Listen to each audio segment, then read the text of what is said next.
We start with our quote of the day, which comes from John Roberts, an American judge, and it says, ensuring that no one in government has too much power. The Constitution helps protect ordinary citizens every day against abuse of power by those in authority. Coming up, President Julius Malema launches the government white paper on the Constitution review process. Leone Stars will lock on with Ivory Coast on Sunday in Group E in the ongoing Africa Cup of Nations. An International Youth Empowerment Summit to talk around issues of facing young people is to be held. And it's a Leone based in the United States is embarking on psychology and winning techniques for young people. These issues, messages which you can send to the number 08373 or if you're following us on Facebook page, just check us on SLBZ TV channel 31. It's a Podium.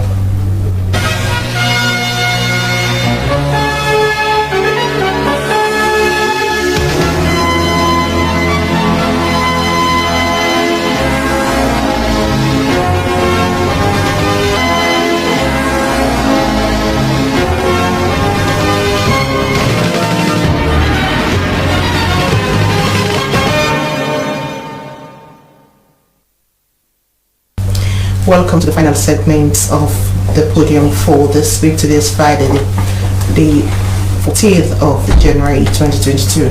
Leone Stars will lock on with Ivory Coast on Sunday in the ongoing African Cup of Nations.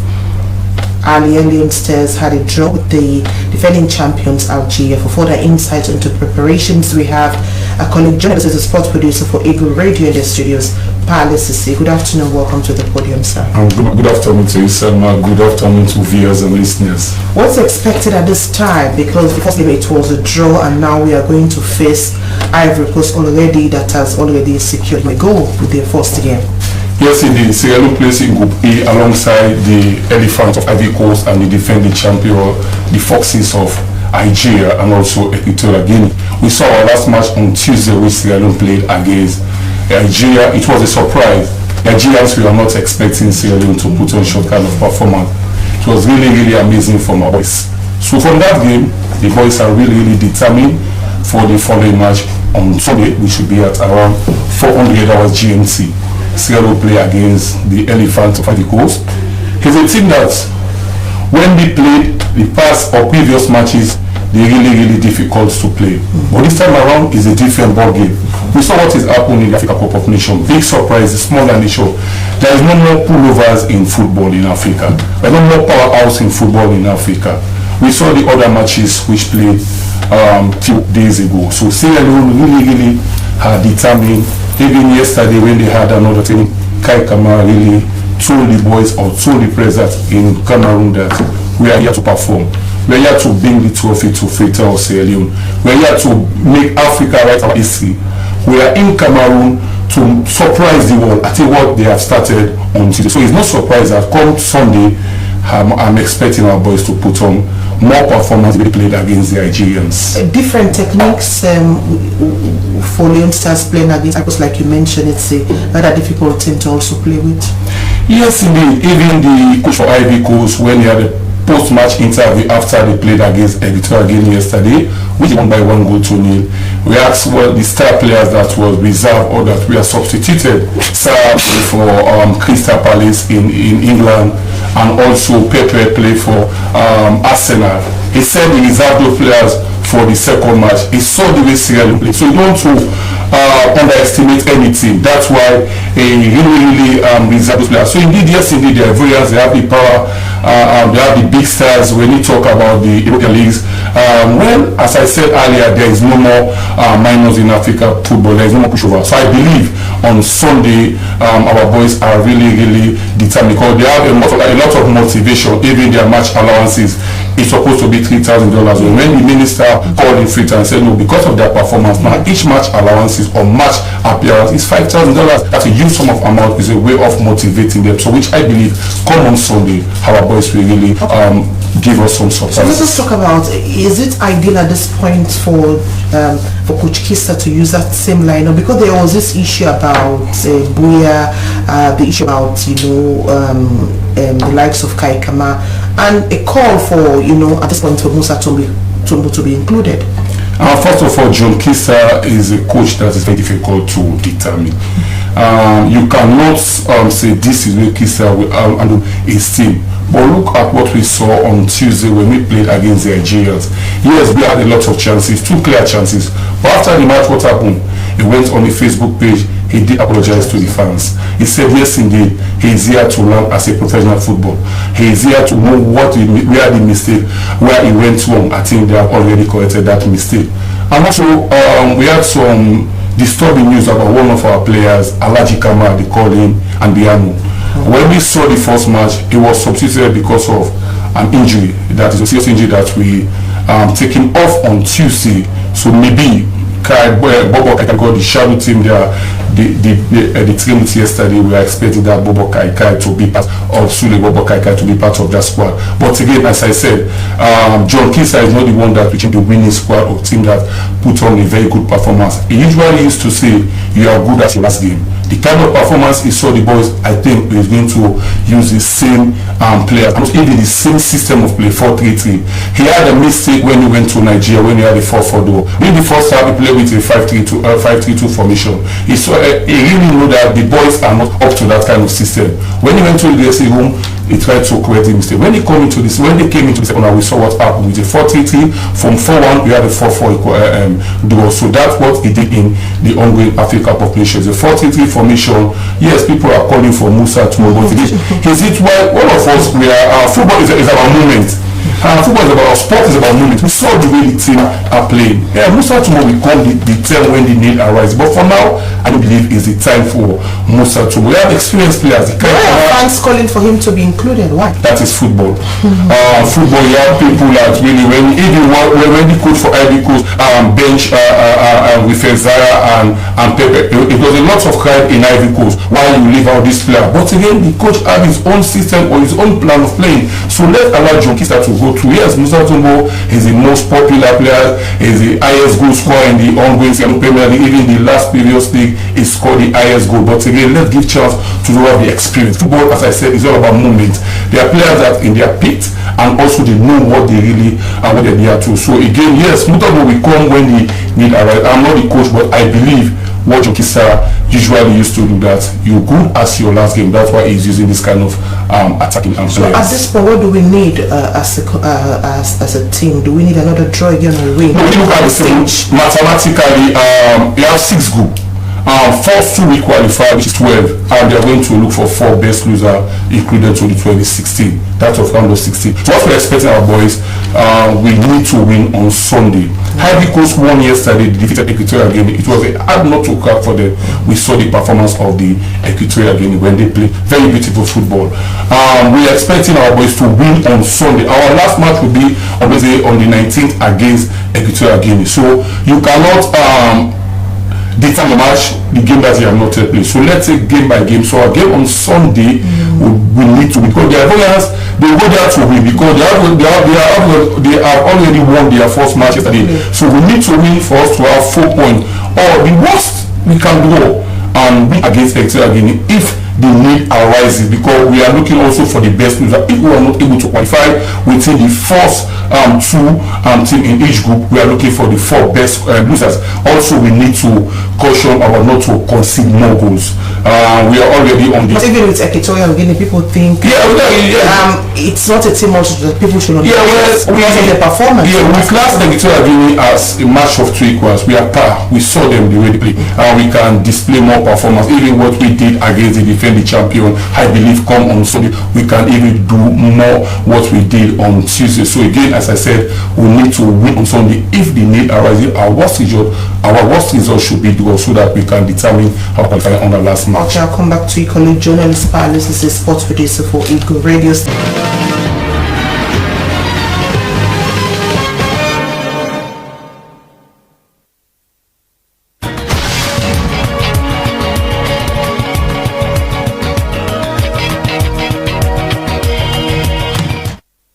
Welcome back to the program, the Podium live on the SLPC. Let's move to another issue that's happening. President Julius Maada Bio yesterday officially launched the government white paper on the constitutional review process. We are hundreds of citizens from all walks of life and diplomatic corps gathered to witness a ceremony at State House. Government, according to President Bio, will accept key recommendation to protect fundamental right, subject to national security interest. For more on that, we have in the studios Imran Sila, Media Strategic Communications Unit, Minister of Information. Good afternoon, welcome to the podium, sir. Good afternoon. We saw a landmark launch yesterday, nearly 4 years into the governance of the SLPP government. Yesterday, officially, the white paper, which so much pressure from civil society organizations calling for the constitutional review process to kick off now, because according to them, those were among the several issues this government campaigned on. So yesterday, the white paper has been officially been launched. Let's take us through the key areas that this government think could be in the best interest of the country to be amendment to the 1991 constitution. Key among them, we all know that issues of, for example, the human right, the recognition and protection of human right, freedom of individuals, fixed dates for election, proposal representation, and all of those issues. Thank you very much. I think that first of all we need to commend civil society organizations, because they have been part of this exercise even with the previous administration. They definitely form part of the 80-man committee that was set up, right, headed by the late Justice Cowan, and obviously produced the report at the end. Right, so what we have in this white paper, which I have in front of me, is 36 pages. Yeah, and it touches on almost every area, from fundamental principles of state policy, recognition and protection of fundamental human rights and freedom of individuals, citizenship, executive representation of the people, the legislature, judiciary, local government and decentralization, national security, public service, citizenship, local court. So it's quite extensive, thorough, and detailed. Yeah, and two things we need to note. You have clauses that are entrenched, you have clauses that are not entrenched in the 1991 Constitution. So basically, there is a commitment from His Excellency the President, retired Brigadier Julius Madam, yesterday, that for clauses that are not entrenched, it means the processes are not as cumbersome as those that are entrenched, meaning the Attorney General's office has to do the legislative work, and then from that point it goes to cabinet. There's a cabinet concurrent. From a cabinet concurrent it goes to parliament, where it is expected that there needs to be a 2/3 majority as provided for by law, and then it goes back to His Excellency the President for presidential assent. And with those, the commitment is that work will begin soon. Let us also take into consideration that quite a lot of work has been done very recently on things like sexual offences. Gender bill is now in Parliament. Repeal of criminal libel laws, abolition of the death penalty, PPRC, political parties registration has a new act now to help them do their work better, and so on and so forth. So I think it's a work in progress. There is a clear commitment from His Excellency the President to continue to push this process forward and make sure that we have laws that fits for 21st century Sierra Leone and what we aspire to be in the future. Okay, let's talk about the entrenched clauses. So for the entrenched clauses, it goes through basically the same process as in unentrenched clauses, right? But then you need to have a referendum in the end, meaning it goes back to the people of this country to have a vote, right, as to whether this is what they want or not. And ideally, this is 2022. We're not too far away from another election, right? And so the likelihood that we'll have a referendum before the end of this parliament is not going to happen. So at the next life of parliament, then definitely those entrenched clauses will be brought to parliament and to the people of this country. What are the issues that actually are under the entrenched clauses that need a referendum? For example, I know that the 50 plus. Yeah, 50 plus 1 and 50 plus 1, tenure of the office of the president and all the rest of it. Those are clauses that are entrenched in the current 1991 constitution, and therefore would need 2/3 majority in parliament and a referendum. Even the fixed date for elections? No, the fixed date for elections, look, the understanding from what I have read in the red paper clearly states that it is expected to be around March, so we know every 5 years when elections are up, it's going to happen in March, either first or second week. Whatever is agreed upon eventually. And then but there's going to be a transition process, meaning the proposal here is that on the 27th of April that year there will be an inauguration that will swear in the president, but that the formal handing over will happen no sooner results are announced, because you don't also want to create a vacuum in the state, and so those would be sent to Parliament at some point. Okay, let us take this 50 plus 1. There's a lot of debate around. So people were asking, the event that there's an election now, maybe the two political parties will not get the 50 plus 1. What happened to that area? And we are talking about the issue of, another elections again one of the elections. Well, look, there's so many considerations with the 50 plus 1. I mean, as it stands now, we do have runoff elections, because no one is able to meet the threshold of 55. But then, if you go back in history, since the introduction of multi-party politics, at every runoff election, it means somebody was able to get about 50 there or thereabouts, at the first round. So, what would a 50 plus 1 help us to do? I think it would help us to save money as a country, because there would be no need for another 2 weeks of campaign and all the rest of it. De-escalate tension, bring about peace, stability, deepen and strengthen our democracy, and all the rest of it. And it would give citizens and also political parties a sense of responsibility. So that's part of the considerations. But then, like I've said, it has to go to Parliament at some point, and once that is approved, then that will determine as to whether it is going to be implemented or not. Another thing again of debate has to do with proportional representation. Proportional representation, don't forget it was instituted way back in 1996. 1996 and 2002 general elections, we know that there was proportional representation. Somehow there was a transition between 2002 to 2007 where we went back to constituency elections and all those. So I think I have not had criticisms from civil society organization. For us to go back to proportional representation, I think it's a good place to be for our democracy. One other thing I think we need to mention, also contained in the white paper, is the issue of the vice president. Now we know that from past experience in the previous administration, not being a member of a political party was enough, right, to terminate your service as Vice President of the Republic. Now, the new proposal here is this. Yes, a political party can say you are not a member anymore, but because you are a sitting Vice President, what that means is that political party now has a responsibility to come to Parliament with all the details, right, facts and figures, to Parliament. It has to be debated, and you would need a 2/3 majority, right, for that Vice President to vacate his or her office. And it shows we're strengthening the laws, right, and that a sitting president cannot get up one day and say, well, the Vice President not a Muslim again, or the Vice President not an party again, so that means he can no longer serve as Vice President of the Republic of Senegal. The laws are stringent to help strengthen, right, and deepen our democracy, and I think it's a sensible way forward.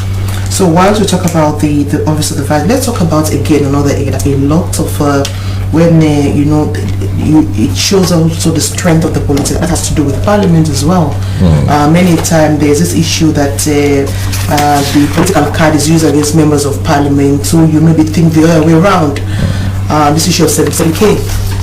I don't know if the amendments also touch on that. Many times it's also brings to question about issues of how members of Parliament are more committed to their political parties rather than national issues. While in Parliament, because they are afraid to actually raise issues against their own political party because of 7K, it will be used against them. Well, I wouldn't speak specifically to the issue of parliamentarians, because I haven't get that bit into yet. I just link it with this issue of the Vice President. Well, let's talk about another area. Why should we touch on the issue of the Vice President? The Supreme Executive Authority. This is another issue. Once you're in opposition, you raise a lot of issues around it, because it was under the Supreme Executive Authority that this issue of the Vice President and the SLPP said the issue of the Supreme Executive could be looked at, but we never had anything about that. whilst you are the recommendations, people expected that this should be among this recommendation for which your government agreed on. So again, the assumption is that a sitting president should understand the context in which the 1991 Constitution was put together, and therefore cannot adopt what I would call mischief interpretations to the law. Yeah, and that is why in this white paper there is now clear safeguards. Yeah, so yes, Supreme Executive Authority, Supreme Power, Head of State, Commander-in-Chief, and all the rest of it.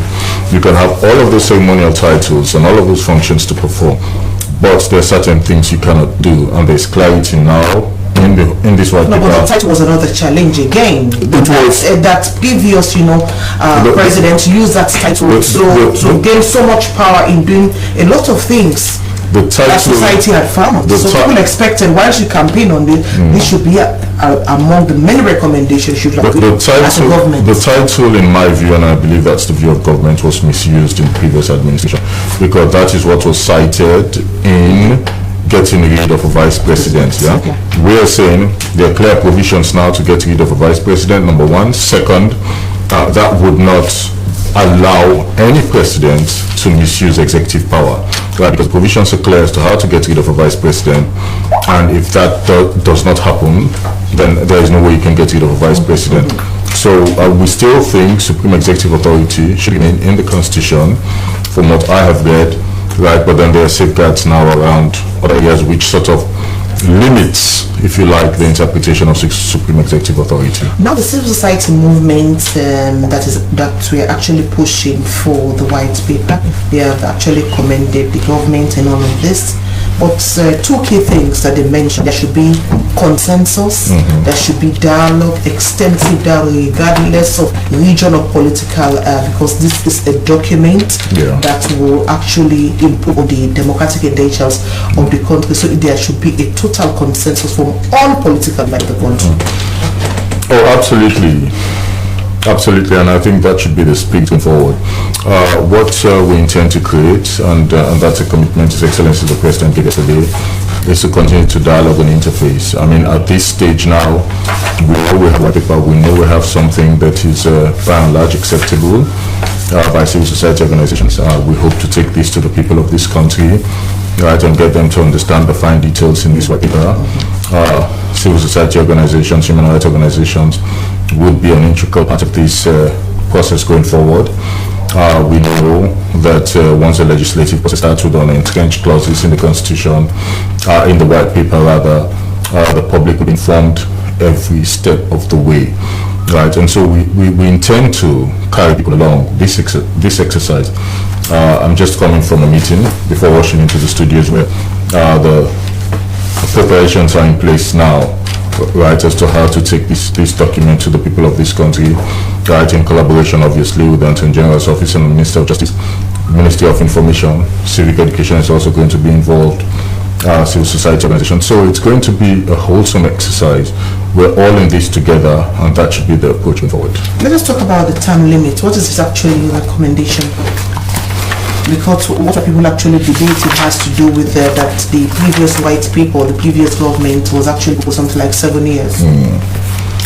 I don't think that has changed from what I have seen. So the 7 years still except, well, I think my understanding is it should be 5 years, except if I didn't read it properly. Okay. Yeah, but then the concern, as one of the recommendations that was touched on with the report, the CIC report, is that there should be a fixed date for elections, but and that is something we think is necessary for the development of our democracy. And then obviously we should have a clear sense as to when we expect to have an inauguration. Yeah, so when a sitting president, a new president will be formally sworn in. I think that has been tentatively put for the 27th of April, which happens to be Independence Day, right? And then sometime in March for elections. The technical working group, whilst actually looking at some of the recommendations in the process of developing this white paper, did they take into consideration new policy directives, new programs, trending issues around the world whilst developing the book? A lot has happened since 1991 to now. Yeah. We attempted, to actually a new constitutional review process. We are only after something like over 17 years we're able to do this. So how also we are going to align this particular constitution with current policy directives within this country? Well, current policy directives, apart from the recommendations that was made by Justice Edmund Cowan, the late man, we also know that things like right to education now, right, is now it's something that is going to be a law, and I think one or two other issues were added, right, as is contained in the white paper. So yes, the bulk of what the CRC report did recommend has been captured, but then we've added a few things in line with the medium-term national development plan, make sure we meet international benchmarks and all the rest of it. And so we based on the feedback we're getting, I think it is largely acceptable, right, to civil society organizations, and I think the dialogue will definitely continue as the legislative process starts, right, to get it into law for the unentrenched clauses.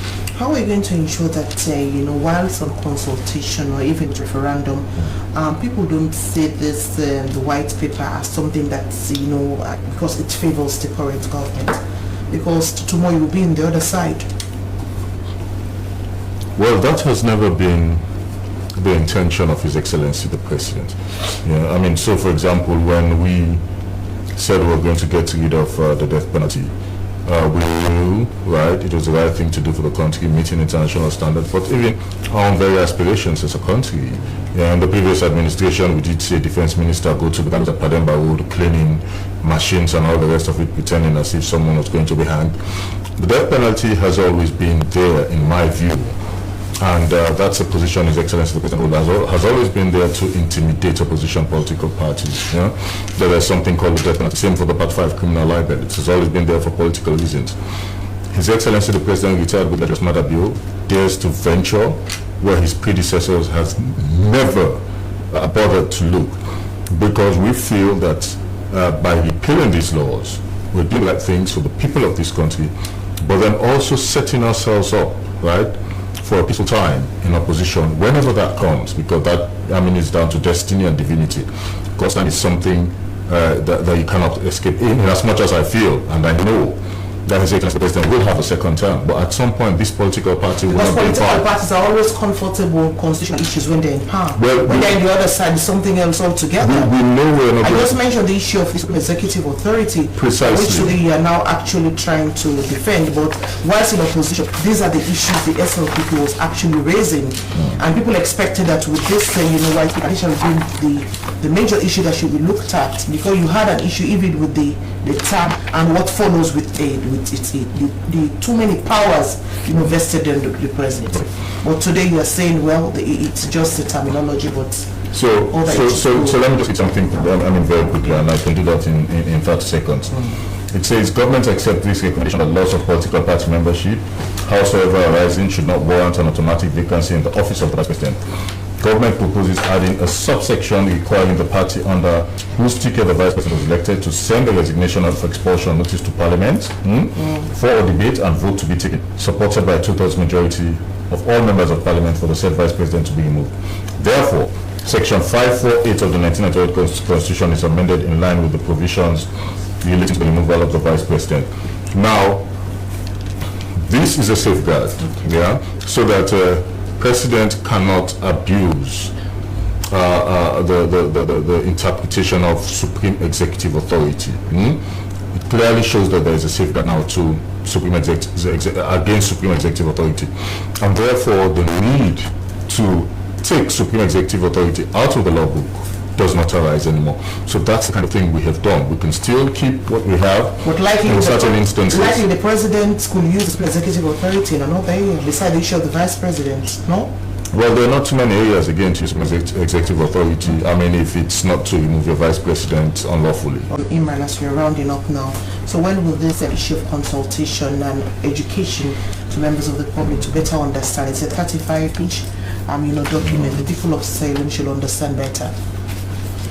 Well, I think it's going to happen anytime soon, and once we go through the budget and proposal concept notice to how it's going to be done, then definitely we expect work to start. But I mean, it's not going to be a one-off exercise. It's going to be an ongoing process, because for every issue that is taken to the Attorney General's office for legislative work to be done, to cabinet, excuse me, to cabinet and then to Parliament, obviously it involves a huge amount of education and outreach. So there's going to be an ongoing exercise, and we expect that to start as soon as possible. Thank you so much, gentlemen and lady.